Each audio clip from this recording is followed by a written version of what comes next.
Oke. Waalaikumsalam. Assalamualaikum warahmatullahi wabarakatuh. Alhamdulillahirabbil alamin wa bihi nasta'inu ala umuri dunya waddin. Wassalatu wassalamu ala sayyidil mursalin sayyidina Muhammadin wa ala alihi wa sahbihi ajmain. Rabbi israh li sadri wa yassir li amri wahlul 'uqdatam min lisani yafqahu qawli. Asyhadu an la ilaha illallah wahdahu la syarika lah wa asyhadu anna Muhammadan abduhu wa rasuluh la nabiyya ba'da. Amma ba'du. Yang saya hormati Bapak Moderator dan kemudian Bapak Rektor, dan juga ini guru saya, rekan saya di sana dulu di Istak, Prof. Tan Sri Muhammad Kamal Hasan, dan juga Pak Sidik yang merupakan teman perjuangan ini di Indonesia sebelum saya ke Brunei ya. Kita mengadakan berkali-kali di seluruh Indonesia ini. Alhamdulillah, saya berterima kasih kepada Pak Sidik yang telah mengundang saya secara pribadi, dan akhirnya kita bisa berjumpa dengan sekian banyak para tokoh baik intelektual maupun keagamaan yang saya sangat hormati. Nah, sebelum saya masuk ke dalam materi, saya ingin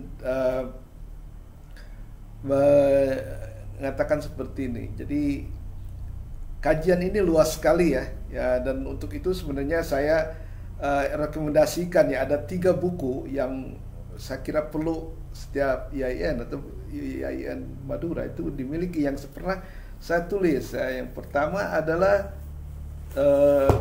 ini, Menyibak Tirai Kejahilan, Pengantar Epistemologi Islam ya. Yang ini kemudian saya terjemahkan di mana, di Brunei, menjadi buku ini yang dibaca oleh Prof. Tasri, Essentials of Islamic Epistemology. Jadi saya mencoba memperkenalkan gagasan saya ke dunia internasional dengan cara menerjemahkan buku ini. Alhamdulillah banyak yang memberikan respon positif ya, termasuk juga teman saya yang ada di Singapura yang sudah mereview buku ini sebenarnya. Oke, kemudian buku ini sebenarnya merupakan basis filosofis bagi integrasi ilmu ya. Jadi memang tatarannya pada filosofis ya. Jadi mungkin perlu di situ dikaji, yaitu filsafat pengetahuan atau epistemologi ya. Tapi levelnya itu sebenarnya pada tataran filosofis. Kemudian saya menulis buku yang kedua, cuman ini saya tidak punya kopinya yang sudah diterbitkan, Integrasi Ilmu ya, sebuah rekonstruksi holistik, dan buku ini sudah diterbitkan 2 kali oleh UIN Press dan Aras Mizan ya. Jadi sudah ada available sebenarnya buku itu, dan ini adalah merupakan upaya saya untuk mengaplikasikan dari buku epistemologi itu ke tataran university. Jadi di situ bagaimana sebenarnya mengintegrasikan ilmu-ilmu agama yang ada dalam sebuah perguruan tinggi dengan ilmu-ilmu umum atau nakliyah dan akliyah, ya kan, agama dan rasional begitu. Di situ saya mendiskusikan beberapa hal yang bisa diintegrasikan. Jadi dari mulai integrasi objek, integrasi bidang ilmu, integrasi metodologi, integrasi sumber ilmu, kemudian juga integrasi bahkan pengalaman manusia ya, kemudian integrasi teori dan praktis, dan kemudian ada integrasi juga penjelasan ilmiah ya, di mana di barat misalnya dihilangkan final cost-nya, dihilangkan yang lain-lain sehingga kemudian hanya bersifat material saja. Buku integrasi ini paling banyak diminati sebenarnya. Saya pernah mengetahui bahwa ada salah satu rektor di UIN Makassar itu menggunakan pola ini untuk mengintegrasikan ilmu agama dan umum di university tersebut. Nah, ada lagi satu buku yang sebenarnya mungkin kurang dikenal ya, karena penerbitannya yang agak kurang, oleh Baitul Ihsan di BI ya. reaktualisasi tradisi ilmiah Islam. Ya. Dan ini sangat penting sekali karena apa? Karena ini menyajikan sajian tentang tradisi ilmiah Islam yang sayangnya oleh sarjana Islam sendiri kurang dikenal. Sarjana Islam yang modern itu lebih terekspos kepada tradisi ilmiah Barat daripada tradisi ilmiah Islam. Nah, saya mengambil kesempatan untuk menulis ini supaya apa? Supaya kita bisa bercermin bahwa ada satu sistem keilmuan yang berbeda dengan Barat, tapi malah lebih komprehensif, ya kan?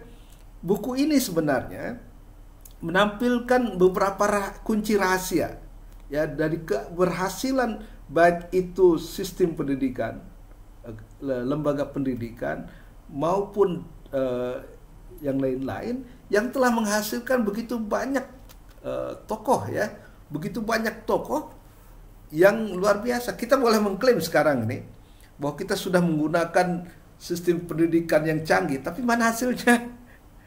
Kenapa tradisi ilmiah Islam boleh menghasilkan ratusan bahkan ribuan ilmuwan besar, tapi sistem pendidikan modern mana? Tidak ada, ya.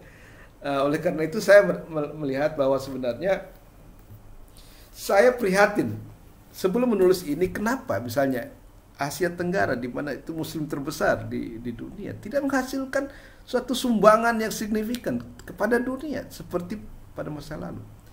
Ada orang yang bilang bahwa itu karena Islam bertentangan dengan ilmu pengetahuan. Nah, kalau itu the case gitu, ya, itu kasusnya, kenapa ada muslim yang maju juga? Ya, di masa lalu muslim sangat maju, bahkan memimpin dunia berabad-abad. Kalau Islam bertentangan dengan sains, pasti tidak akan ada satu generasi di mana mereka bisa menghasilkan. Jadi ini bukan soal Islam, ini soal bagaimana kita kemudian mengenal tradisi ilmiah. Jadi kekurangan yang menyebabkan kita defisit dalam menyumbangkan pemikiran karena kita tidak punya tradisi ilmiah yang mandiri.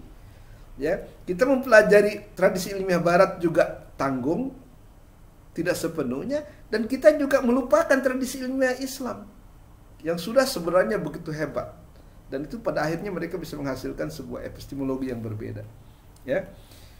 Nah, ini kemudian setelah saya kemukakan kunci rahasia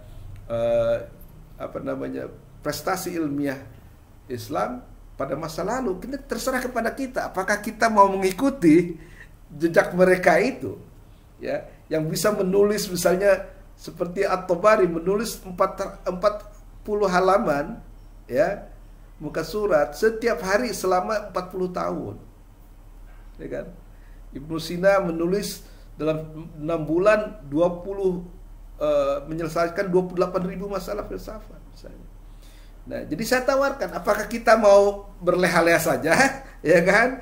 Atau kita mau berusaha seperti mereka itu. Nah, inilah. Dan ini juga sebenarnya sekaligus merupakan bukti historis bahwa integrasi ilmu yang saya tuliskan dalam buku kedua itu bukan hanya hayalan, ada bukti historisnya, ya. Jadi 3 buku ini saya kira penting tuh, epistemologi Islam, kemudian yang kedua integrasi ilmu, merupakan aplikasi daripada epistemologi Islam di dunia pendidikan, di perguruan tinggi, dan kemudian bukti historis bahwa integrasi ilmu itu sebenarnya sudah dilakukan, ya, oleh para ilmuwan muslim dulu, ya. Jadi sekarang tinggal terserah kepada kita apakah kita mau mengikuti jejak mereka atau tidak, ya. Itu yang perlu saya singgung sebelumnya. Jadi kalau boleh, ini buku ini ya nggak mungkin lah disampaikan dalam waktu setengah jam di sini kan. Ini harus dimiliki dan betul-betul dikaji. Oke, yang kedua, ada fakta yang menarik. Pada Februari 2012 saya diundang di Komisi 10 DPR, ya, karena pada saat itu ada rencana undang-undang pendidikan nasional yang digarap oleh Dikti, ya, dan Kemenag, ya, Depak waktu itu. Mereka sangat kesulitan 3 bulan mengadakan workshop 3 bulan untuk menentukan di mana posisi ilmu-ilmu agama dalam sistem pendidikan nasional. Itu tidak putus.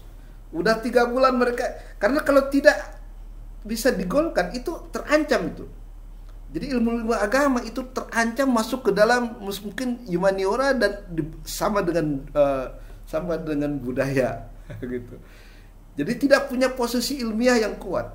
Tapi setelah saya diundang ke sana, 2 jam saya berdiskusi dengan mereka, mereka teryakinkan dengan epistemologi Islam dan kemudian ketok palu dan akhirnya ilmu agama masuk peringkat pertama, ya kan, di dalam sistem pendidikan nasional.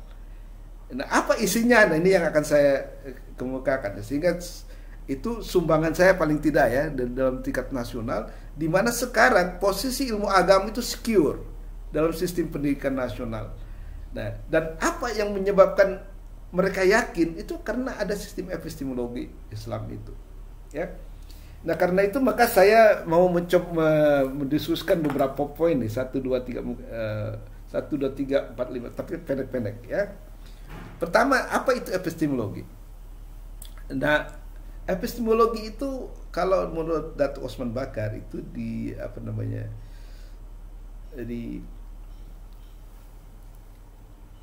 integral vision ya, of knowledge. Jadi suatu pandangan yang menyeluruh ya kan tentang ilmu pengetahuan, baik dari sudut objek, dari sudut metodologi, dari sudut hierarki ilmu dan sebagainya. Nah, kenapa ini penting? Kata Islam itu penting karena seperti tadi sudah disinggung oleh Prof. Tan Sri Kamal Hasan, bahwa epistemologi yang ada selama ini itu benar-benar didominasi oleh Barat. Ya, di UIN juga yang sekarang ini, itu kalau kita bicara misalnya Faculty of Science and Technology, saya wonder ya, apakah mereka sudah menjalankan integrasi ilmu dengan memasukkan nilai-nilai keislaman di sana, atau sebenarnya berjalan sama saja seperti yang ada di Barat dengan pendekatan sekuler dan sebagainya. Jadi ini sangat penting ya, supaya untuk mengcounter ya dominan epistemologi Barat ini dengan yang bersifat tadi tauhidik atau berdasarkan Quran dan sebagainya ya. Jadi sangat penting peranan epistemologi itu. Nah, karena itu maka saya berusaha menyusun sebuah buku. Bukunya tipis saja sebenarnya, tapi insya Allah isinya lumayan lah ya. Itu kecil tetapi komprehensif ya, dan bahasanya insya Allah sangat mudah ya dipahami. Kalau Pak Kamal yang sudah membaca, insya Allah bahasanya itu tidak berbelit-belit ya, walaupun itu filosofi tetapi sebenarnya bahasa mudah dipahami, baik yang Indonesianya maupun yang bahasa Inggrisnya. Oke. Jadi sebenarnya mengapa saya menurut epistemologi? Karena saya melihat misalnya ada buku ilmu dalam perspektif misalnya, ditulis oleh Prof. Yuyun, tapi itu sama sekali ini ada gangguan, sama sekali Barat gitu. Dan semua yang buku-buku yang ditulis tentang epistemologi sebelum saya menulis ini itu betul-betul nggak ada konten Islamnya gitu, kecuali secara superficial ya. Nah, akibat dari dominasi epistemologi Barat, maka kemudian untuk satu hal saja misalnya, apakah ilmu dan sains itu sama atau berbeda? Ini sering terjadi karena kalau kita menerjemahkan ilmiah itu maksudnya scientific gitu. Jadi seolah-olah scientific itu hanya untuk bidang-bidang empiris saja. Padahal dalam tradisi ilmiah Islam, ilmiah itu boleh yang fisik dan boleh yang spiritual.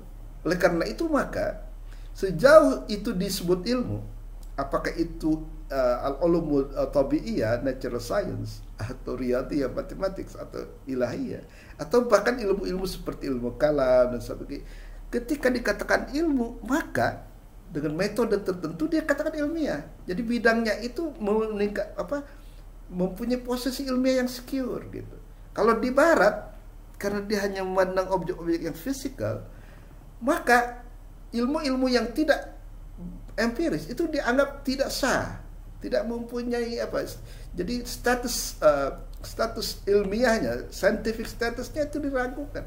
Bahkan mereka bilang ini sama sekali bukan ilmiah. Maka ketika saya berdebat di sana di DPR itu, ya kan.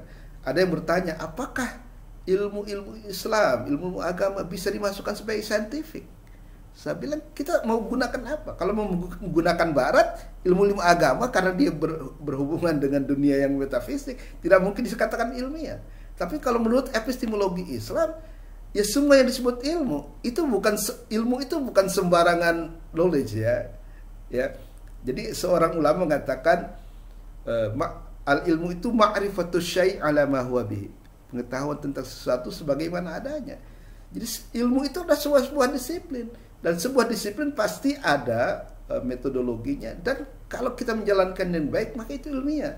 Jadi baik ilmu agama maupun ilmu alamiah itu juga adalah ilmiah. Jadi saya bilang kepada mereka, apakah kita rela kemudian ilmu-ilmu agama itu dianggap tidak ilmiah?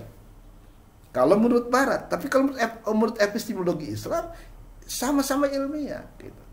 Baik natural science maupun religious science itu sama-sama ilmiah, dan ini penting karena kalau diakui status keilmiahannya maka sebuah ilmu itu menjadi secure. Nah, hasilnya adalah bahwa dalam sistem pendidikan Indonesia ilmu-ilmu agama itu secure sekarang, itu sudah sebut ilmiah, bahkan di peringkat 1 sebelum natural science dan social science dan applied science, ya.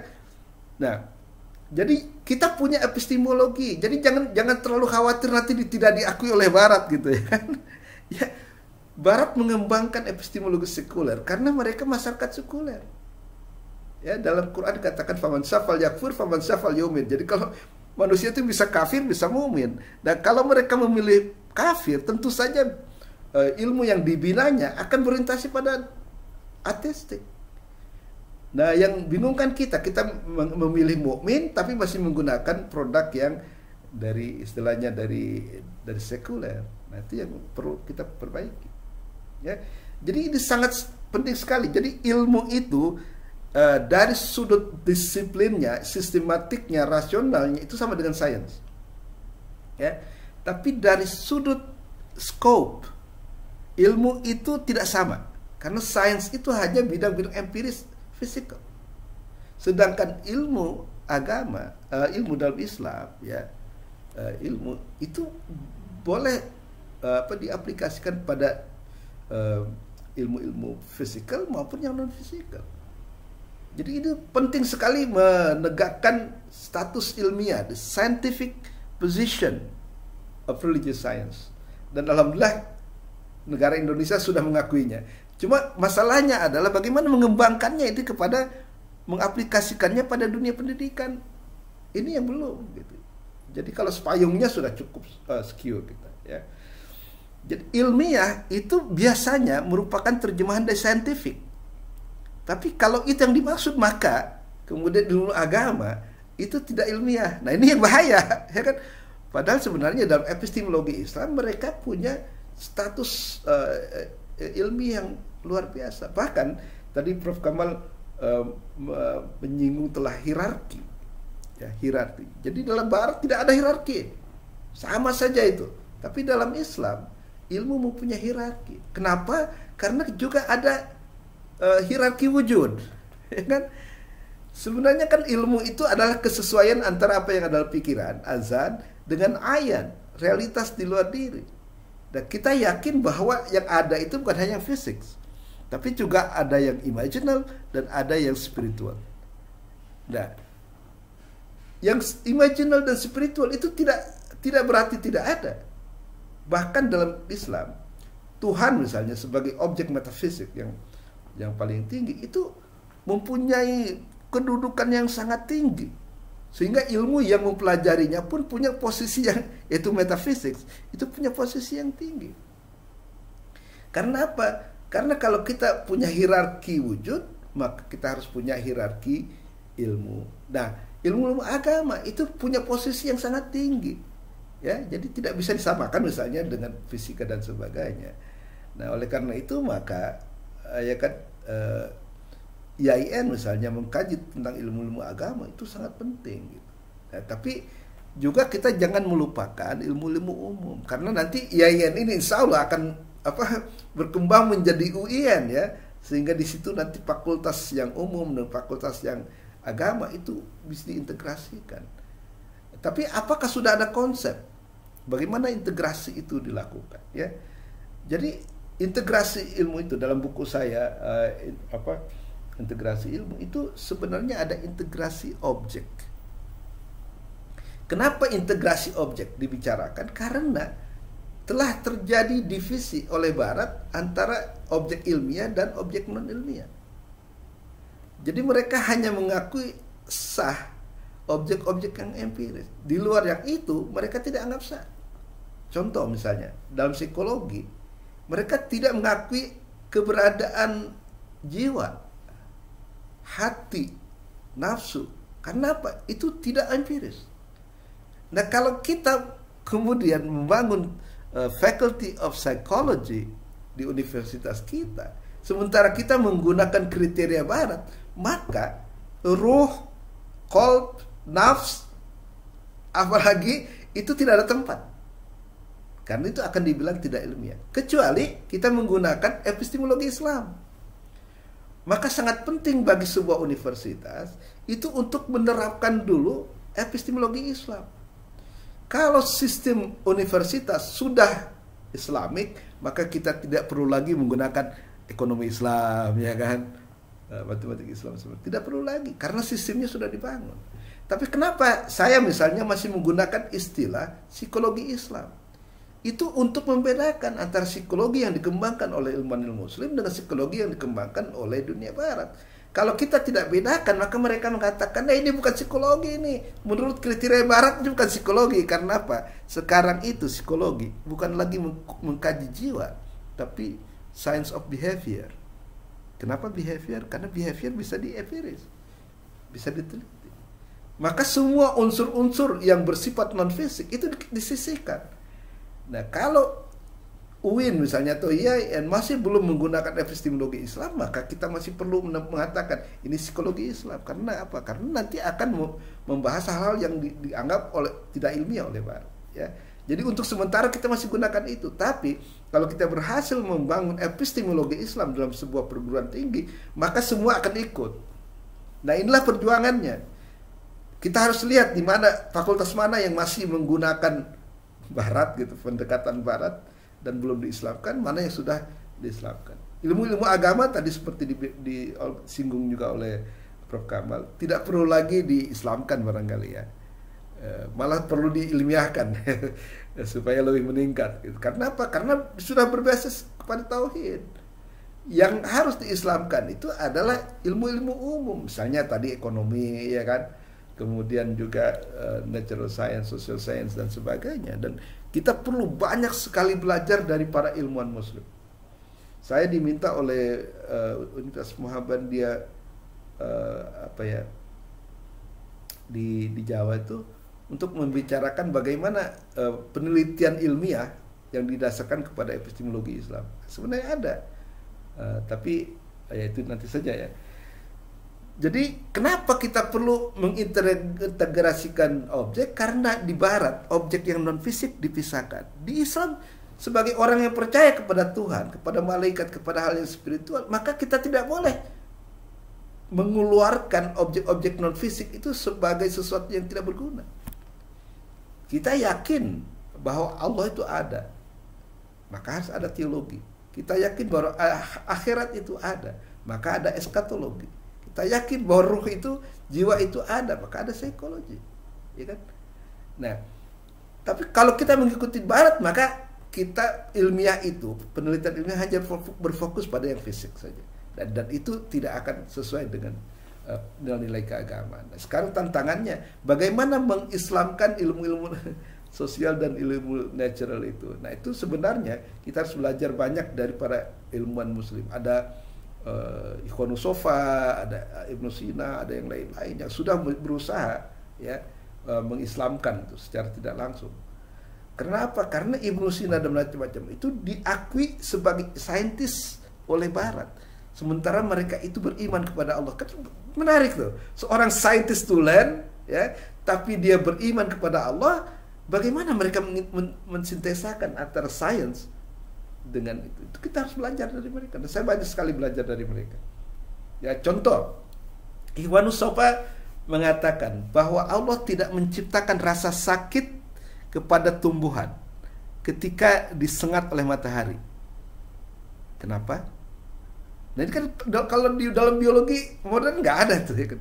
Kenapa Tuhan tidak menciptakan rasa sakit, sense of touch misalnya? Karena kata mereka, kalau Allah menciptakan rasa sakit kepada pokok, kepada pohon, sementara dia disengat oleh matahari sakit, padahal mereka tidak bisa bergerak, maka zalim Allah, ya kan? Jadi dengan tidak adanya sense of touch di dalam pohon, maka di situ ada kebijaksanaan Allah, ada hikmah daripada Allah. Nah, ini adalah salah satu contoh bagaimana nilai keislaman dimasukkan ke dalam biologi misalnya. Satu lagi, mereka menyinggung ada sebuah hewan yang hidup di bawah tanah dan tidak pernah muncul ke permukaan. Maka untuk itu kebijaksanaan Allah adalah tidak menciptakan mata untuk hewan tersebut.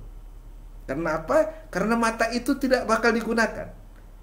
Jadi kalau diciptakan tidak mungkin ada gunanya. Bahkan mungkin mereka bisa ada mudarat ya. Misalnya kelilipan dan sebagainya. Nah, disitulah contoh bagaimana dalam biologi saja itu Tuhan dihadirkan.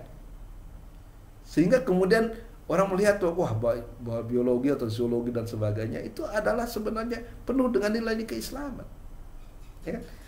Di dalam pendahuluan kepada kitab Al-Hayawan, Al-Jahiz mengatakan bahwa bagi saya zoologi itu adalah ilmu agama. Karena apa? Karena saya tidak menulis buku ini kecuali untuk menunjukkan kebesaran Allah di bidang zoologi. Jadi siapa bilang bahwa ilmu-ilmu natural itu tidak punya muatan, tidak punya nilai agama? Punya. Karena apa? Karena sebenarnya alam itu adalah ayat Allah. Tapi apa yang terjadi? Darwin misalnya dalam autobiografinya mengatakan haram hukumnya membawa-bawa Tuhan ke dalam penjelasan ilmiah. Kemudian kita sebagai muridnya kita mengikuti gitu. Jadi takut dibilang tidak ilmiah kalau kita menyebut-nyebut Allah di dalam misalnya biologi. Padahal itu sudah dilakukan. Ya kan?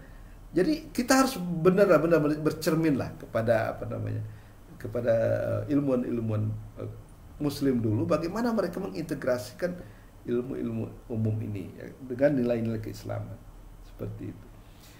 Jadi kenapa objek itu perlu? Karena bagi kita adalah bahwa Tuhan itu betul-betul ada, dan adanya itu seperti begini. Dalam fisika itu kita ada X-ray ya, ada ultraviolet ya. Kemudian ada gamma ray, ada cosmic ray. Semua tidak boleh dipandang oleh mata. Tidak bisa dilihat oleh mata, ya kan? Tapi ada nggak? Ya ada. Jadi kalau kita percaya pada misalnya adanya gamma ray, cosmic ray, padahal itu tidak bisa dilihat, maka mestinya kita percaya juga pada misalnya ada angelic light, ada divine light. Karena dalam Islam ya, jadi setelah gamma ray, ada cosmic ray, ada angelic light, ada divine light. Kenapa kita tidak boleh melihat Tuhan? Jangankan Tuhan, ultraviolet saja kita tidak bisa, ya kan? Jadi bukan berarti tidak ada, tapi tidak mampu. Ya, mata kita kan melihat. Kata Al-Ghazali, ya kita tidak boleh melihat karena dua hal, karena gelap dan karena cahaya. Kalau cahaya terlalu terang, kita juga tidak boleh melihat. Maka itulah sebabnya mengapa kita tidak bisa melihat Tuhan. Bukan berarti tidak ada. Kita yakin seyakin-yakinnya bahwa Allah itu ada. Bahkan menurut para sufi, dialah yang sebenarnya mutlak ada. Seperti itu. Tapi di barat sudah dihilangkan. Karena apa? Karena tidak boleh dilihat oleh mata. Nah, ini yang menyebabkan kita harus mengintegrasikan objek-objek ilmu itu. Artinya bahwa kita menganggap sah objek yang fisik ya, karena itu bagian dari reality. Tapi yang imaginal juga dan yang spiritual juga itu sama-sama real. Mullah Sadran mengatakan wujud itu satu saja, baik yang fisik maupun yang non fisik. Jadi kalau kita mengafirmasi status ontologis sebuah objek, maka kita harus juga mengafirmasi objek-objek yang lain yang mungkin non fisik. Nah, jadi para ilmuwan Muslim itu sudah berusaha betul untuk mempunyai konsep tentang integrasi objek ilmu. Dan kemudian juga integrasi objek ilmu kemudian akan berakibat pada integrasi eh, disiplin ilmu. Jadi misalnya ada eh, wujud apa namanya, ada realitas metafisik, ada realitas apa namanya ini imaginal, ada realitas fisik. Jadi realitas ontologis ini harus ada ilmunya. Oleh karena itu maka ketika kita bicara objek-objek fisik, maka disusunlah misalnya oleh Ibnu Sina ilmu fisik yang itu terdiri dari 8 ya. Ada astrofisik, ada meteorologi, ada botani, zoologi, anatomi dan sebagainya. Sejauh itu menyangkut objek-objek fisik. Tapi dunia imaginal, apa yang disebut oleh imaginal world oleh Ibnu Arabi, itu menghasilkan disiplin ilmu yang submatematik. Jadi matematik itu, objek matematik itu pada dirinya dia tidak nampak, tetapi dia bisa dihubungkan dengan objek fisik. Misalnya 2 itu abstrak, itu tidak empiris, tapi dua itu bisa dihubungkan dengan meja, dengan kursi, yang itu empiris. Nah, oleh karena itu, karena ada status ontologis dunia imaginal, maka ada ilmunya, yaitu matematik. Ya. Demikian juga realitas metafisik, ya, al-ilahiyah, itu juga harus ada ilmu metafisik.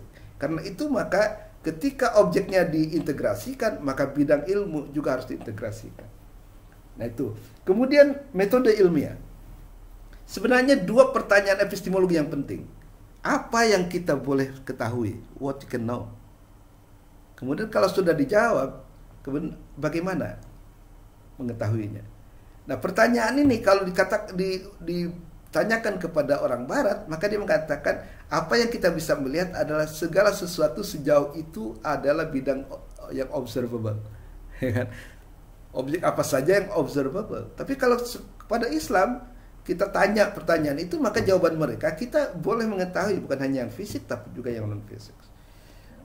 Nah, itu akan berakibat pada kemudian metodologi. Kalau bidang-bidang yang empiris, tentu metodologinya harus yang sesuai dengan kondisi seperti itu. Maka muncullah dalam tradisi Islam itu yang disebut metode tajribi, ya, experimental method, tajribi. Dan itu pertama dilakukan oleh Muslim. Orang Yunani itu sedikit sekali melakukan tajribi itu. Tapi orang Islam untuk memperbaiki teori-teori orang Yunani, maka mereka lah yang melakukan metode tajribi di eksperimental. Misalnya ada Al-Kushi, ya. Ketika mereka melakukan pengamatan astronomi, misalnya dia diramalkan akan ada meteor misalnya, maka 3 orang melakukan observasi yang sama di tempat yang berbeda. Hanya apabila di antara ketiganya itu yang ada berkecocokan, maka itulah yang dipilih. Jadi metode eksperimental itu luar biasa, sudah dipraktekkan oleh Islam. Jadi salah kalau orang menganggap bahwa Islam itu tidak tidak eksperimental oriented gitu. Justru orang Islam pertama lah yang itu menggunakan itu. Itu kemudian dilakukan oleh misalnya ilmu Muslim di Andalus, kemudian Roger Bacon, ya, yang merupakan saudaranya Francis Bacon, itu mengambil dari Islam dan kemudian dipelajari oleh, kalau tidak salah ponakannya oleh Francis Bacon. Maka terkenallah Francis Bacon sebagai orang menemukan metode induksi. Padahal di dalam Islam sudah ada dulu, ya, lebih dahulu daripada Francis Bacon. Misalnya, bahkan Ibnu Taimiyah itu sudah punya kecenderungan dengan mengeritik logik Yunani, dia sudah punya kecenderungan empirik gitu. Demikian juga Ibnu Hazm dan sebagainya yang sangat dipuji oleh Iqbal, ya kan? Jadi orang Islam itu tidak mengurangi apapun yang dilakukan oleh orang Barat sejauh itu menyangkut metodologi bidang-bidang fisik. Pertanyaannya, kita percaya bukan hanya pada bidang fisik, tetapi juga yang non fisik. Apakah kita boleh menggunakan metode fisik, ya kan, tajribi, experimental method untuk misalnya mengkaji tentang Tuhan? Mana boleh? Atau mengkaji misalnya statement-statement, ideas. Tidak boleh menggunakan metode eksperimen. Bagaimana kita bisa menangkap ideas? Karena ideas itu abstrak sifatnya. Tapi nyata. Bayangkan manusia tanpa ideas. Apa jadinya? mungkin sama saja dengan hewan. Manusia besar kan ideas, tapi kalau saya tanya, apakah ideas itu empiris atau tidak? Jalaluddin Rumi mengatakan words coming from wordless, ya kan? Jadi kata-kata itu berasal dari yang tidak punya kata, yaitu pikiran misalnya. Ya, untuk menganalisa yang non empiris maka ilmuwan Muslim menggunakan dua cara, dua metode. Satu yang disebut demonstrative method, ya, yaitu logik ya. Demonstrasi itu salah satu metode logik ya. Ada demonstratif, ada dialektiks, ada retorik, ada sofistik, dan ada poetik. Yang paling top itu adalah demonstratif. Jadi selain misalnya universitas mengembangkan metode tajribi, eksperimen metode, maka kita juga harus mengembangkan metode burhani gitu. Diasah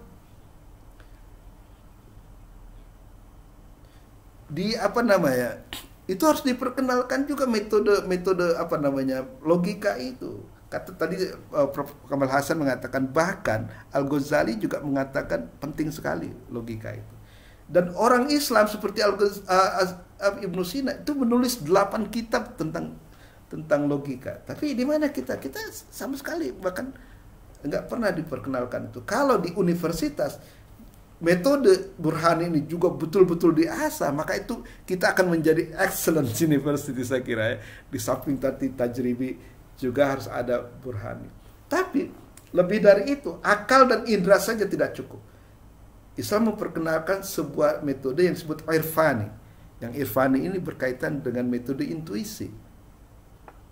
Jadi kita mengatakan indra itu penting, tapi indra ada batasnya. Di batas indra itulah akal. Tapi akal ada batasnya. Di batas pencapaian akal itu ada intuisi. Dan ini tidak boleh dipisahkan. Karena apa? Karena itu ada di dalam satu pribadi. Indra ada di dalam diri kita, akal ada di diri kita, intuisi juga ada di dalam diri kita. Oleh karena itu maka sains yang merupakan hasil daripada penelitian indra, ya, kemudian penelitian indra menghasilkan sains, kemudian penelitian rasional menghasilkan filsafat, dan kemudian intuisi menghasilkan tasawuf, maka ketiga bidang ini bisa diintegrasikan sebenarnya, ya kan? Jadi kalau jadi filosof jangan menolak realitas mistik misalnya, kan? Jadi ilmuwan jangan menolak filsafat dan sebagainya. Itu tiga aspek dari kebenaran yang sama. Kalau indra, akal, dan hati ada dalam diri satu pribadi, maka ilmu yang dihasilkan mesti bisa diintegrasikan. Ya kan, seperti itu. Dan metode irfani ini yang berkaitan dengan tazkiyatun nafs sebenarnya. Ya, kalau dalam tasawuf itu kan. Karena apa? Karena hati itu adalah jendela rumah kita lah. Untuk menerima cahaya matahari itu ada kaca. Dan kaca itulah hati. Sehingga kalau ada cahaya ilahi masuk ke hati kita, kalau sudah dibersihkan maka dia akan langsung, itulah yang disebut laduni ya, ilmu yang langsung diberikan oleh Allah kepada hati manusia. Nah, kenapa intuisi penting? Karena begini, ternyata akal tidak selalu mampu untuk memahami sesuatu. Ya, intuisi boleh mengetahui lebih dalam lagi. Misalnya, mengapa ada kitab suci? Mengapa ada bulan suci? Mengapa ada tempat suci? Akal tidak mampu menjawabnya. 1 meter di Jakarta ini, apa bedanya dengan 1 meter di depan Multazam? Bagi akal nggak ada. Maka kata akal, semua hari sama saja. Ya kan? Tidak semua hari sama. Ada ayamul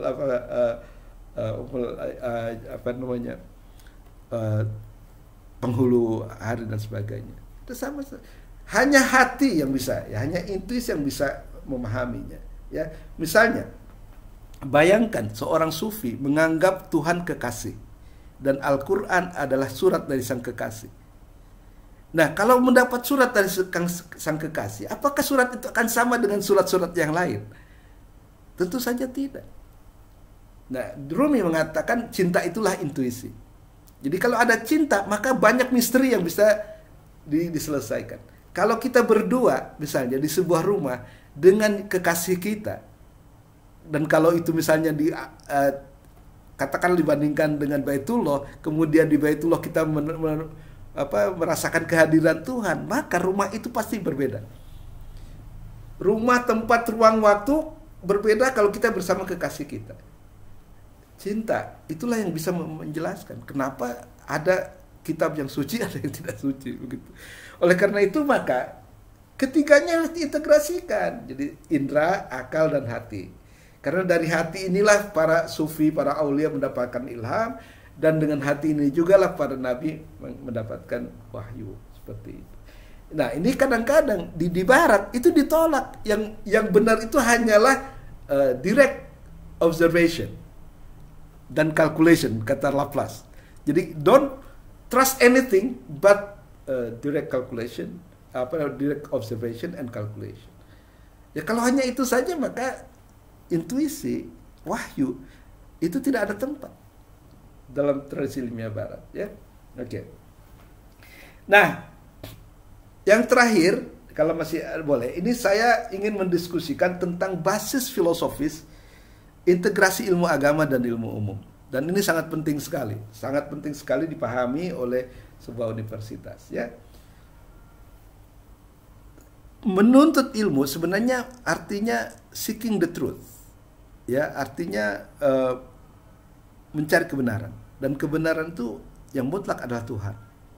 Tapi Tuhan itu tidak bisa diketahui melalui esensinya, tapi bisa melalui sifat-sifatnya. Sifat-sifatnya itu yang disebut asma dalam Al-Quran itu ada di dalam Quran dan ada di dalam alam, ya. Jadi kalau kita lihat alam semesta luas itu adalah cerminan dari kebesaran Tuhan. Kalau melihat langit tinggi itu adalah cerminan daripada ketinggian Tuhan. Kalau kita melihat alam indah itu adalah cermin daripada keindahan Tuhan.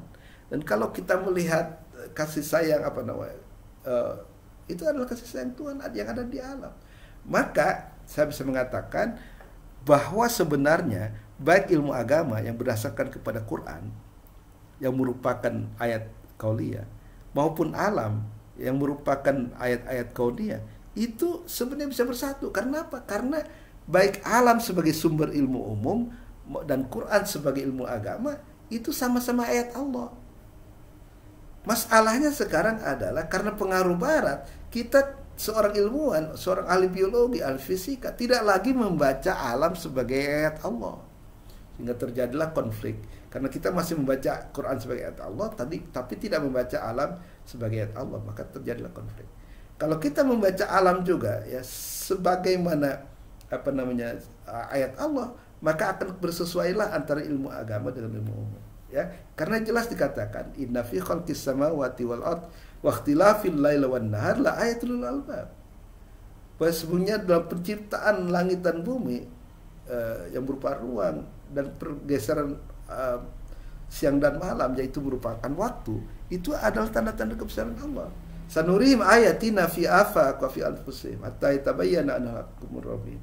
Akan kami perlihatkan ya tanda-tanda kebesaran kami di jagat raya dan dalam diri kamu sendiri, gitu. Sehingga kamu yakin bahwa itu Quran itu berasal dari Allah, ya. Jadi alam semesta ini ayat, dia hanya nama, bukan realitas itu sendiri. Orang barat ingin mengatakan this is the ultimate reality. Padahal kalau menurut Al-Quran ini baru ayat, dan ayat itu adalah menunjukkan kepada yang diberi tanda. Sign itu menunjukkan kepada sign. Jadi kalau menurut Jalaluddin Rumi, dia bilang, bisakah kita menyunting mawar, memetik mawar dari M-A-W-A-R, dari huruf M-A-W-A-R? Ya, Anda baru menyebut nama, cari yang punya nama. Jadi ilmuwan barat dan orang-orang yang mengikutinya itu ketika melihat alam itu tidak membacanya sebagai ayat Allah, sehingga terjadi konflik antara itu, ya. Jadi sama dengan menyebut nama dan dia sudah puas, itulah yang dicari, ya kan. Padahal ya kalau misalnya nih datang ke ke pejabat Transi Muhammad Hasan, ada nama di situ. Apakah kita sudah cukup? Oh, ini saya sudah ketemu Prof. Kamal Hasan. Tidaklah, yang lebih penting lagi, memang ini ada indikasi mungkin Pak Prof. Hasan ada di dalam, gitu. Tapi kalau belum ketemu, jangan berhenti. Nah, orang barat itu seperti itu, menemukan ayat berhenti pada ayat karena menganggap ayat itu sebagai the ultimate reality. Jadi menurut saya basis filosofis integrasi ilmu umum dan agama adalah bertemu pada kenyataan bahwa sumber ilmu agama adalah Quran dan sumber ilmu umum adalah alam, sedangkan alam dan Quran adalah sama-sama ayat Allah. Oleh karena itu tidaklah heran kalau misalnya Quran itu bisa menjelaskan fenomena alam yang sangat hebat sekali. Misalnya perkembangan janin ya di dalam perut ibu, itu abad ke-7 sudah menjelaskan perkembangan janin ya, fetus di dalam rahim ibu sedemikian hebatnya. Karena apa? Ya karena alam itu ciptaan Allah dan Quran ciptaan Allah. Jadi tidak kan ya. Oleh karena itu maka saya berharap betul ya kepada pimpinan universitas itu untuk mengembangkan integrasi ilmu itu ya. Jadi jangan ikutin barat, mentang-mentang diharamkan oleh Darwin untuk membawa Tuhan dalam kajian ilmiah, kita berhenti.